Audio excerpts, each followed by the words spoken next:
지난주에 우리 예수님은 바리새인과 서기관들이 자신을 죽이려 한다는 이야기를 듣고 또 다른 사람들에게도 누구든지 예수를 보면 신고해서 그를 잡도록 그렇게 해라 라고 명령했다는 이야기를 듣고 그는 빈 들, 황량한 곳, 버려진 땅, 그곳으로 피신하셨습니다. 언뜻 보면 비겁해 보이기도 하지만 그렇지 않다 했지요. 그분이 사람들을 피해서 그 빈 들로 나아가셨던 이유는 죽음이 두려워서 단지 그 죽음을 피하려 하셨던 것이 아니고 때를 기다리셨던 것을 우리는 압니다. 그리고 이제 오늘 그는 다시 예루살렘이 어떤 땅입니까? 예수님에게는 죽음의 땅입니다. 그리고 바로 그 예수에게 죽음의 땅인 그 땅이 우리에겐 구원의 땅이 되지요. 이제 그곳으로 향하고 계십니다. 근데 어떻게 보면 예수님이 그 공적인 삶을 3년을 사셨거든요. 3년을 사시는 동안 정말 애쓰면서 사셨거든요. 그 애쓰면서 3년을 사셨는데 잘 살펴보면 별로 이루어 놓으신 게 없는 것처럼 그렇게 보입니다. 여러분 오늘 본문 37절을 보십시오. 이미 감람산 내리막길에 가까이 오심에, 이것은 지금 예루살렘 성으로 가시고 계시는 그 과정입니다. 감람산은 예루살렘에서 되게 가까운 곳이었거든요. 그러니까 이제 그야말로 며칠 후면 십자가에 달리시기 위해서 이제 마지막으로 자기의 삶의 절정, 그 십자가를 향해서 예루살렘으로 가고 계시는 중입니다. 그런데 거기 보니까 제자의 온 무리가 자기들이 본 바 모든 능한 일로 인하여 기뻐하며 큰 소리로 하나님을 찬양했다라고 기록합니다. 혼자 가신 건 아니었습니다. 여러 사람들이 있었어요. 당신의 제자들도 있었어요. 또 다른 많은 백성들도 있었어요. 이 성경엔 나타나 있지 않지만 이 본문에는 성경 다른 복음서를 보면 어떻습니까? 사람들이 나귀 타고 가시는 예수님을 막 환호하면서 자신들의 옷도 그 바닥에다 펴고 호산나 호산나 외치고 막 환호합니다. 그런데 여러 사람이 지금 예수님과 함께 가고 있는 것 같기는 한데 어떻습니까? 그들 중에 아무도 지금 무슨 일이 벌어지고 있는지 아는 사람이 없어요. 3년 동안 같이 다니고 몇 번이나 당신의 이 예루살렘에서 일어날 그 일에 대해서 말씀을 하셨음에도 불구하고 제자들은 지금 무슨 일이 일어나는지 알지 못하고 있는 거예요. 이들이 지금 기뻐하며 큰 소리로 하나님을 찬양했다라고 이야기하고 있는데 이들이 지금 무엇 때문에 기뻐합니까? 왜 찬양합니까? 지금 예수님이 꿈꾸시는, 예수님께서 이루고자 하시는 그 일 때문에 기뻐하고 찬양하는 것 아니거든요. 이들이 지금 꿈꾸는 것은 여전히 뭐죠? 자신들의 삶이 역전되는 거예요. 이들이 지금 기뻐하고 찬양하는 이유는 무엇이냐 하면 오늘 본문에도 나와 있는 것처럼 자신들이 뭔가 본 것 때문에 그래요. 근데 그들이 뭘 봤습니까? 예수의 힘을 봤거든요. 죽은 자를 살려내는, 오병이어의 기적을 일으키는, 풍랑을 잠잠케 하는, 그래서 그 능력을 가진 분이 지금 뭔가 자신들에게 비치는 뉘앙스는 이제 예루살렘 성에 가면 무슨 일이 일어날 것이다라고 말씀하시는 걸 보니까 그분의 힘을 보았고 그분의 힘을 가지고 기대할 수 있는 것을 생각해 보니까 이들은 기쁜 거예요. 이제 뭔가 일이 일어나거든요. 이제 지금까지 자신들이 살던 그런 삶이 아니라 뭔가 이제 뒤집어지는 삶, 자신들이 지배하는 삶, 자신들이 높아지는 삶, 이런 것들을 꿈꾸고 있는 거예요. 그것 때문에 기뻐합니다. 그것 때문에 찬양하고 있습니다. 이들이 꿈꾸는 건 뭐라고? 여전히 역전. 이젠 자신들이 높아지는 것을 꿈꾸고 있어요. 실제로 좀 예수님께서 하고자 하시는 일이 역전 맞죠? 여러분, 부활보다 더 큰 역전이 어디 있겠습니까? 죽은 자가 다시 살아나는 그 놀라운 반전. 여러분, 그거보다 더 큰 일이 이 세상에 어디에 있을 수 있겠습니까? 근데 어떻습니까? 예수님께서 지금 이루고자 하시는 그 역전은 그 목표 자체가 달라요. 사람들은 뭘 꿈꾼다고요? 자신들이 높아지는 걸 꿈꿔요. 그리고 자신들이 이제 지배하는 걸 꿈꿔요. 근데 예수님이 꿈꾸시는 그 역전은 모두가 다 함께 평화로워지는 것을 꿈꾸고 계셔요. 그것을 이루기 위한 과정도 달라요. 지금 이 제자들은 왜 기뻐하게요? 왜 찬양하게요?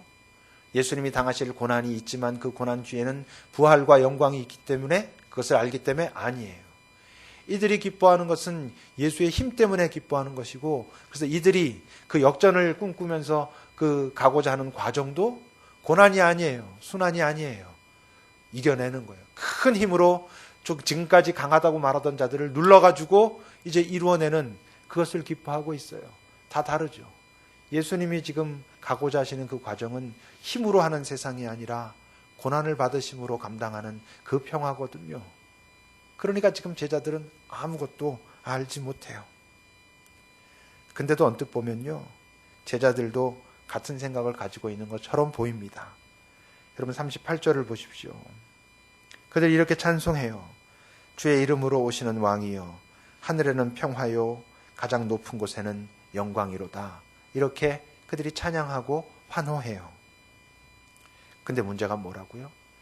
제자들이 꿈꾸는 평화, 그 영광, 그것은 예수님이 말씀하시는 그 평화와 영광과 같지 않아요. 평화는요, 두 종류의 평화가 있어요. 하나의 평화는 상황이 주는 평화예요. 상황이 만들어내는 평화예요. 이번에 고3을 졸업하는 아이들이 시험을 치렀어요. 대학에 어떤 아이는 합격하고 어떤 아이는 합격하지 못했어요. 자신이 원하는 대학에 갔고 어떤 아이는 가지 못했어요. 자신이 원하는 대학에 갔을 때 주는, 그때 경험하는 평화가 있어요. 나쁜 거라고 말할 수는 없죠. 그것도 평화는 맞아요. 자기가 원하는 것을 가졌을 때 그때 누리게 되는 평화가 있어요. 자기가 높아지고자 하는 그 위치에까지 올라갔을 때 누리는 평화가 있어요. 근데 예수님이 말씀하시는 평화는 그런 상황이 주는 평화가 아니에요. 상황이 주는 평화가 분명히 좋은 거 맞는데, 그 평화를 누리는 사람한테는 참 그것이 자극적이고 좋은 게 맞는데, 그 평화가 갖는 아주 심각한 문제가 하나 있어요. 상황이 주는 평화는요, 그 사람이 그 평화를 누리기 위해서 눈물을 흘려야 되는 사람이 있다는 거예요. 그것이 이 땅이 가지고 있는 평화의 그 오류예요. 누군가 무엇을 이루어요. 이 세상에서 누군가 무엇을 이루었을 때 그 평화의 대부분은 그가 그것을 가지고 누렸기 때문에 우는 사람이 있어요. 아픈 사람이 있어요. 누군가 높아지면 그것이 높아졌다라고 말하기 위해서 낮아진 사람이 있어요.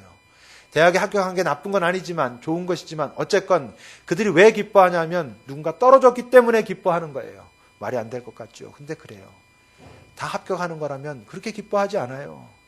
누군가 떨어지는 그런 시험이기 때문에 합격했다는 것이 기쁜 거예요. 중학교가 의무교육이 됐어요. 중학교에 합격했다는 것, 중학교에 들어가게 됐다는 것 때문에 대학에 합격한 것처럼 그렇게 기뻐하진 않아요. 왜? 그건 다 가는 것이기 때문에 그래요.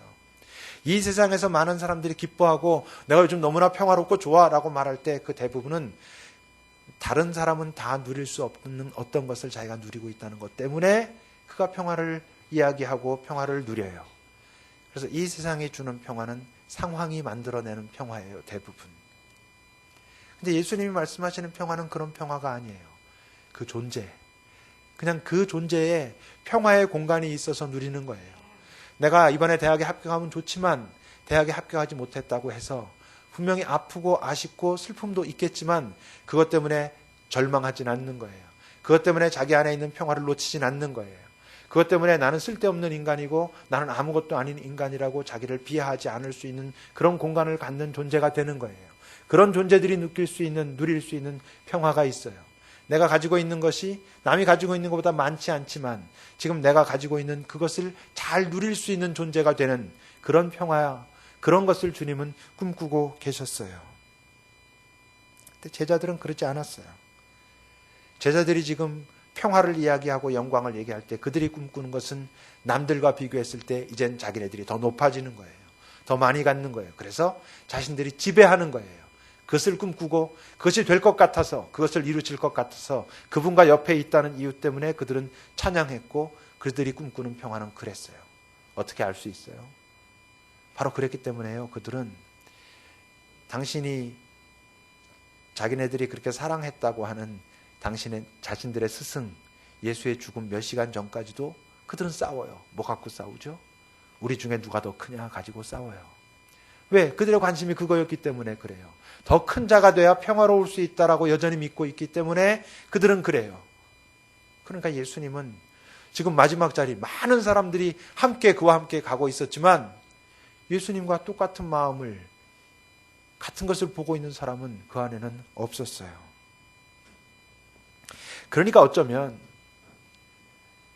바로 그런 제자들을 꾸짖고 있는, 그런 제자들을 비난하고 있는 바리새인들이 더 옳아 보이기까지 해요.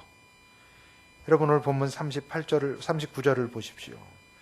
그렇게 찬양하고 환호하고 평화와 영광을 이야기하는 제자들과 다른 사람들을 향해서 지금 바리새인들이 이렇게 말해요. 무리 중 어떤 바리새인들이 말하되 선생이여 당신의 제자들을 책망하소서라고 말해요. 물론 이들은 전혀 예수님의 생각과 다른 것이죠. 이들은 악해요. 지금 예수님을 향해서 환호하고 있는 자들은 어쨌건 예수님에 대해서 뭔가를 기대하고 있어요. 그를 인정하고 있어요. 근데 제자들은 그렇지만 지금 이 바리새인들은 어떠냐 하면 예수를 인정하고 싶지 않은 거예요. 어떤 형태로도 예수를 받아들이고 싶지 않은 거예요. 여러분 수구 세력이라는 거 알죠? 수구와 보수는 같은 말이 아닌 것도 아시죠?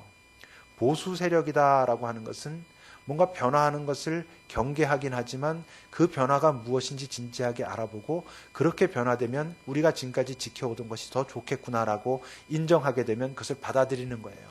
오히려 보수주의자들이 변화가 확실하게 맞는 것이라고 생각하면 훨씬 더 적극적이고 자기의 목숨을 바치기까지 하는 사람들이 진정한 보수주의자들이에요. 그런데 수구 세력은 그런 게 아니에요. 수구 세력은 변화 자체를 거부하는 거예요. 왜? 변화하게 되면 자신들이 가지고 있는 것이 위협받기 때문에 그래요. 지금까지 자신들이 누리고 있던 기득권, 자신들이 가지고 있던 소유, 그것이 흔들리는 것을 원치 않아요. 그래서 나라를 생각하는 게 아니에요. 사람들을 생각하는 게 아니에요. 변하지 않는 것만 생각하는 거예요. 그것이 수구예요. 이들이 지금 수구 세력이에요. 이 바리새인들, 서기관들이 어떤 것도 변화되길 원치 않아요. 로마의 압제하에 있어도 자신들이 가지고 있는 것, 자신들이 누리고 있는 것들만 변하지 않는다면 받아들일만 한 거예요. 예수가 뭔가 있는 것처럼 보여도 그가 무언가 있기 때문에 자신들에게 어떤 위협이 가해진다고 한다면 예수는 필요 없어요. 사람들이 그를 환호하는 것 싫어요. 그래서 그를 죽이려고 하는 것이죠. 근데 예수님은 가끔씩 이상한 모습을 보이셨던 것처럼 오늘도 좀 이상하셔요. 바리새인들이 분명히 옳지 않아요. 옳지 않지만 제자들도 옳지 않잖아요. 당신이 3년 동안 그토록 가르쳤는데도 제자들은 여전히 딴 생각을 하고 있잖아요. 그들을 꾸짖어야 되는 게 맞잖아요. 그 자리에서 예루살렘 성으로 들어가는 그 자리에서 제자들이 환호한다고 그냥 허허대고 좋아하시면 안 되는 거잖아요. 근데 오늘 40절을 보셔요. 바리새인들이 책망하라고 하는데 예수님은 이렇게 말씀하십니다. 내가 너희에게 말하노니 만일 이 사람들이 누구죠? 제자들, 다른 사람들. 이 사람들이 침묵하면 돌들이 소리 지르리라 이렇게 말씀하세요. 그러니까 이게 무슨 말씀이에요? 이들이 지금 기뻐하고 즐거워하는 것 괜찮아 이렇게 말씀하시는 거예요. 정당해 이렇게 말씀하시는 거예요. 더 나아가서 이들이 그래서 참 고마워. 이들이 그러지 않으면 돌이라도 그렇게 소리 질러야 되는데 지금 이들이 이렇게 소리 지르는 게 난 좋다. 고맙다. 이들이 나를 인정하고 나를 따라오는 게 난 좋아. 이렇게 말씀하시는 것 같아요. 좀 이상하지 않습니까? 어떤 사람이 이 본문을 가지고 기도를 했어요. 앞만 봐도 이상한 거예요. 예수님이 지금 이렇게 가고 계시는데 제자들이 너무 우쭐우쭐 대는 거예요. 너무 자랑스러워해요. 너무 당당해요. 이제 너무나 큰 기대를 가지고 있어요. 다른 백성들도 다 마찬가지예요. 예수님의 고난 관심 없어요. 그들의 관심은 전부 자기 자신이에요. 근데 더 이상한 건 예수님의 표정이에요. 너무 흐뭇해 하시는 거예요. 그분은 괜찮아 하셔요. 그들을 여전히 사랑스러운 눈빛으로 보고 계시고 웃고 계셔요. 그래서 물었대요. 주님, 이건 아니지 않습니까? 주님, 저들이 지금 저렇게 기뻐하는 건 지금 주님께서 꿈꾸시는 그리고 그 꿈을 위해서 가고 계시는 그 과정을 알거나 그것을 꿈꾸기 때문이 아니지 않습니까? 자신들 때문에 그러는 것 아닙니까? 결국 저렇게 환호하던 입으로 주님을 죽이라고 말할 사람들 아닙니까? 저들이 결국 주님을 배신할 사람들 아닙니까? 근데 저들 때문에 주님이 그렇게 웃고 계시는 건 이상하지 않습니까? 라고 물었답니다. 그때 예수님이 그러시더래요. 저들에게는 지금 저것이 가장 좋은 거니까. 저들은 저것 외에 더 좋은 것이 있다는 것을 아직은 알지 못하니까. 지금 저들이 살아온 모든 세상, 그 세상에서 가지고 있었던 세계관과 그들이 그곳에서 가치 있다라고 생각했던 가장 가치 있는 것은 지금 저들이 요구하는 저것이니까. 그 이상 다른 것이 있다는 걸 지금은 알지 못하니까. 그런데 저들이 지금 자신들이 생각할 때 가장 좋은 것을 나에게 요구하고 있으니까, 그러니까 괜찮아. 그들이 다른 더 좋은 어떤 것을 알고 나서도 여전히 자신들의 욕심에 머물러 있는 게 아니라 지금은 그 평화를 아는 사람들은 그건 욕심이야 라고 말할 수 있지만 저들에겐 지금 저것이 최선이니까. 그리고 저들이 나를 배신할지 모르지만 그 배신이 저들의 삶의 마지막이 아니니까. 저들이 결국 그 배신을 넘어서 결국 가장 중요한 것을 알게 되고, 그리고 난 후에는 바로 나를 위해서 자신들의 목숨을 바칠 내 친구들이니까. 어떻게 보면 지금 저들은 나한테 속고 있는 것일 수도 있으니까. 저들은 그게 좋은 줄 알고 그것이 다인 줄 알고 나를 따라오지만 사실은 내가 숨겨놓은 것이 있으니까. 그리고 그걸 내가 결국 말해줄 거고, 저들이 그것을 알게 되면 저들이 나를 위해서 죽을 거니까 난 여전히 저들이 사랑스럽고 괜찮아. 근데 아마 정말 예수님의 마음에 그런 것들이 있으셨던 것 같아요. 여전히 그들을 사랑하는, 그들의 여러 그 부족한 모습에도 불구하고 지금 너희들이 그럴 수밖에 없다는 걸 내가 인정해라고 용납하는, 예수님은 그러셨던 것 같아요. 그렇지만 어떻겠습니까? 정말 예수님의 마음 한가운데, 그분의 마음 중심에 너희들이 나한테 이렇게 환호하니까 난 정말 좋네, 으쓱으쓱 좋아, 다행이다, 막 이러셨을까요? 그렇진 않죠. 그들을 여전히 사랑하셨지만, 그들의 그 모습을 인정하셨지만, 용납하셨지만, 정말 그분의 마음속 한가운데 중심에 있는 것은 무엇이었습니까? 슬픔이었죠. 그래서 41절을 보면 예루살렘 성으로 가까이 왔을 때 그는 성을 보고 우셔요. 여러분, 이분이 지금 왜 울까? 제자들이 한심해서 우시는 거겠습니까? 그렇지 않죠. 탄식하면서 우시는 거겠습니까? 그렇지 않아요. 이제 자기가 당할 고난을 생각하니까 답답하고 마음도 아프고 그래서 자기 연민 때문에 우시는 거겠습니까? 그렇지 않아요. 이분이 우시는 이유가 있어요. 왜 우시겠어요? 이들이 지금 뭔가 좋다고, 이것이 좋다라고 막 말하고 있는데 그것이 좋다라고 하는 이유가 있어요. 왜 그렇게 말하죠? 그들 안에 지금 예수님이 가지고 계시는 그 평화가 없기 때문이에요. 아까 시작할 때 말한 것처럼 이들이 지금 말하는 평화는 끊임없이 상황이 만들어내는 평화예요. 그래서 그 평화를 가지고 난 다음엔 그 평화가 깨질까 봐 또 불안할 수밖에 없는 그런 평화예요. 항상 불안전하고, 그리고 실제적으로도 결국은 깨져버릴 그것을 평화라고 생각하고 있고, 그것을 위해서 일생 동안 자기의 삶을 바치고 있어요. 그렇게 사는 그 삶을 보면서 이분은 우셔요. 마음에 슬픔이 있어요. 여러분, 우리가 배워야 될 바로 그런 슬픔이에요. 평화를 알아야만 가지게 되는 슬픔이 있어요, 여러분. 오늘 보면 42절을 보셔요. 예수님이 성을 보고 우시면서 이렇게 말씀하세요. 너도 오늘 평화에 관한 일을 알았더라면 좋을 뻔하였는데 지금 네 눈에는 숨겨져 있구나. 아까 처음 제자들이 왜 찬양하고 환호하고 기뻐했다고요? 그들이 본 게 있었거든요. 예수의 능력, 예수의 힘. 그러니까 지금 그들은 힘을 볼 수 있는 능력은 있어요. 힘은 볼 줄 알아요. 이 세상이 힘의 질서 속에 있기 때문에 힘이 필요하다는 걸 알아요. 힘은 봐요. 힘을 봤을 때 기뻐할 줄 알아요. 찬양할 줄 알아요. 그것을 기대하고 기다릴 줄 알아요. 근데 이들은 지금 모르는 게 있어요. 평화. 그 평화를 몰라요. 이 평화는 어떤 평화? 상황이 만들어주는 평화가 아니라 그 존재 안에 자리 잡고 있기 때문에 어떤 상황 속에서도 빼앗기지 않을 수 있는 평화. 예수님께서 죽기 몇 시간 전에 제자들에게 말씀하셨던 내 평화를 너희에게 준다. 이 평화는 이 세상이 줄 수 있는 것과 같지 않아 라고 말씀하셨던 바로 그 평화. 근데 그 평화를 지금 이 제자들은 알지 못해요. 그것 때문에 예수님은 슬퍼요. 이 슬픔을 우리도 배우고 가져야 돼요. 근데 그러기 위해선 그 평화를 배워야 가질 수 있어요. 이 슬픔은요, 슬프지만 불행하진 않아요. 이 슬픔은요, 분명히 그 안에 슬픔이에요. 슬픔인데 사람들을 정죄하지도 않아요. 비난하지도 않아요. 왜? 자기 슬픔이 평화로부터 왔거든요. 그 평화로부터 온 슬픔을 가지고 잘 보면 그 평화를 갖지 못한 사람들이 보여요. 이 안에도 있어요. 우리 주변에도 있어요. 그래서 그들의 삶은 때로 나를 아프게 해요. 그들의 삶은 공동체를 힘들게 해요. 그래도 그를 정죄하지 않아요. 그들을 비난하지 않아요. 왜? 그 안에 평화가 없기 때문에 그렇다는 걸 알기 때문에 그래요. 예수님은 그것 때문에 슬퍼하셨어요. 그리고 그 슬픔을 가진 자만 용서할 수 있어요.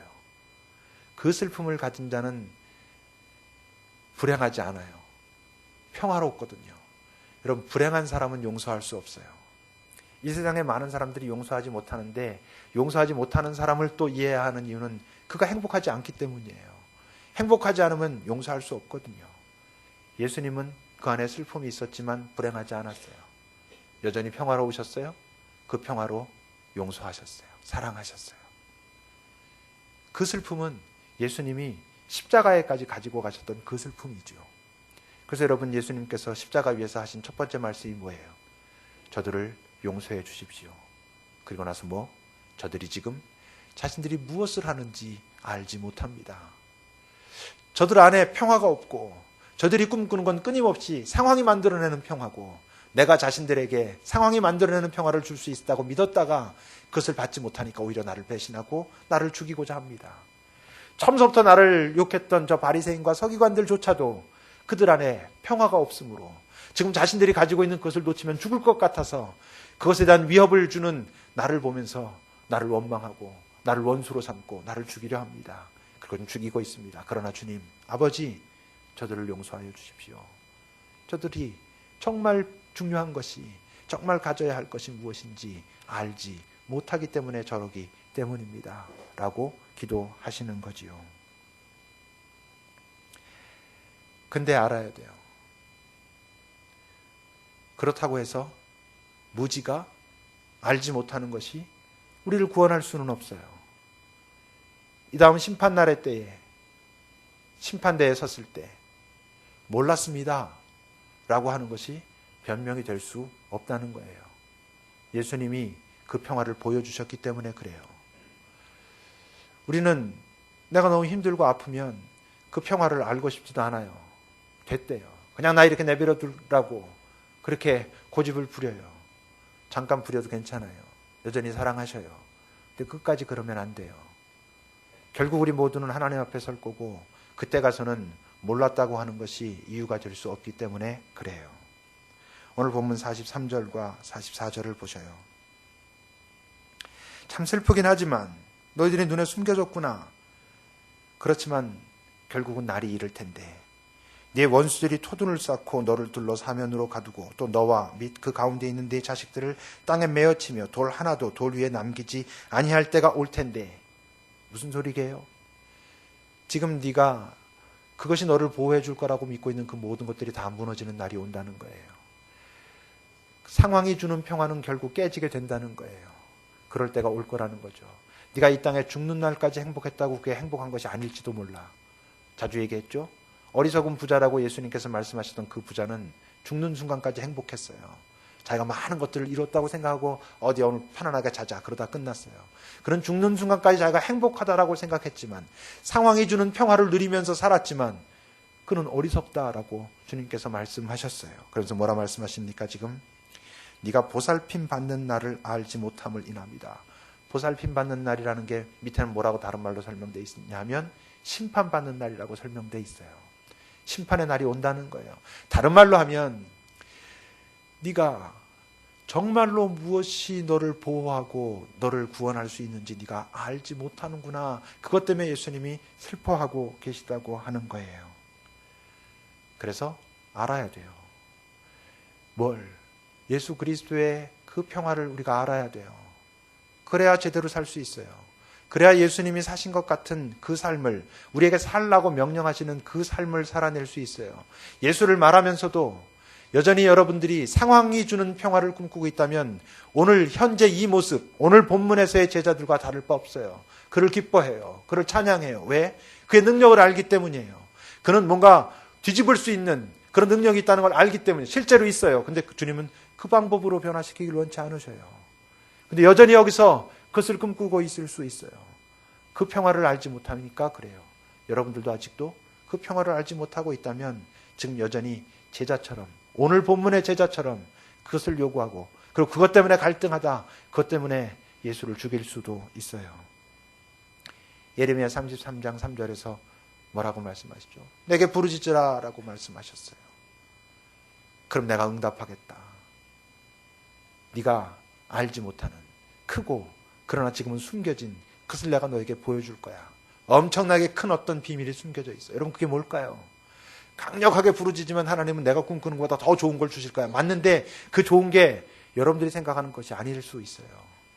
여러분 우리가 정말로 간절하게 부르짖어야 하는, 부르짖는다는 것은 그분 앞에 간절히 구해야 하는 그게 뭘까요? 여러분 다른 게 아니에요. 무엇보다 먼저 바로 예수 그리스도가 누리셨던 그 평화예요. 그 평화가 우리 안에 있으면 이 세상에 어떤 것을 가진 것보다 더 큰 것을 갖는 거예요. 이 모든 세상을 다 내 안에 품고 살 수 있어요. 미워하지 않을 수 있어요. 훨씬 덜 미워할 수 있어요. 훨씬 더 잘 사랑할 수 있어요. 훨씬 더 잘 용서할 수 있어요. 훨씬 더 잘 함께 걸어갈 수 있어요. 우리가 구해야 하는, 그토록 우리 주님께서 내게 부르짖어라, 내게 간절히 구해봐라, 내가 줄게. 네가 지금은 잘 알지 못해. 숨겨져 있기 때문에. 근데 엄청난 것이 있어. 그게 뭐겠어요, 여러분? 바로 그 평화예요. 그 평화를 갖게 되면 다른 모든 것이 나에게 기쁨이 돼요. 그 평화를 갖게 되면 다른 모든 것이 나에게 감사의 이유가 돼요. 그것을 구해야 돼요. 근데 지금은 어때요? 오늘 본문에서는 아무도 그걸 따라갈 수가 없어요. 왜? 아무도 지금 그 평화를 알지 못하거든요. 그래서 오늘 본문의 제목처럼 모두가 함께 가는 것 같지만 예수님 혼자밖에 가실 수 없는 길이에요. 함께 가지만 혼자인 길을 오늘 예수님은 가고 계셔요. 근데 왜? 그 평화를 우리에게도 알게 하시기 위해서, 우리에게도 주시고 싶어서. 그래서 그분이 죽으셔요. 왜? 평화를 위해서 죽으셔요. 그래서 어떻게 되죠? 어떤 사람들은 그 평화를 알아요. 오늘 본문에서 예수님을 향하여 기뻐하고 찬양하는 그 많은 사람들, 그들의 이유는 다 똑같이 상황이 주는 평화를 꿈꾸면서 그러고 있지만 훗날 예수님이 홀로 그 길을 가시고 마지막을 다 완수하셨을 때 그 중에 어떤 사람들은요, 다른 평화가 있다는 걸 알아요. 그리고 어떻게 되죠? 예수의 길을 드디어 따라가요. 그럼 어떻게 되게요? 그렇게 되면요, 너무나 자주 혼자인 것 같아요. 혼자 외로워요. 아무도 이 세상은 나를 이해하지 못해요. 내가 그 평화를 가지고 있는데 그 평화를 사람들은 알지 못하니까 나를 비난해요. 나를 조롱해요. 어떤 때 너무 힘들어서 내려놓고 싶기도 해요. 맨날 혼자인 것 같아요. 나만 그러는 것 같아요. 근데 아니에요.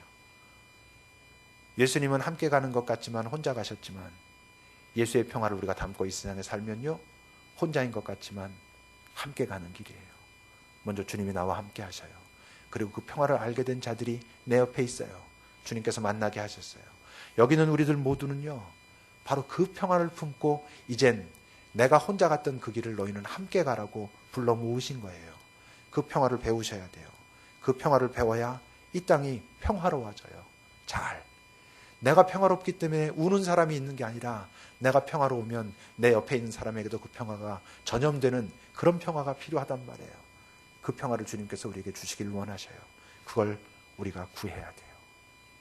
기도합시다. 하나님 앞에 좀 물어봅시다. 지금 내가 꿈꾸는 평화는 무엇인가? 정말 나는 지금 내 주님께서 이 땅에서 누리셨던 그 평화를 꿈꾸는가? 아니면 제자들이 지금 예수님의 죽음의 길로 가고 있는 그 예수님을 바라보며 예수님의 마음과 그의 목표는 하나도 알지 못한 채 기뻐하고 찬양하는 것 같은 그 평화를 나는 꿈꾸고 있는가? 우리 좀 자기 자신을 정직하게 살펴보면서 주님, 나로 하여금 당신의 평화를 꿈꾸게 하소서. 라고 좀 기도합시다.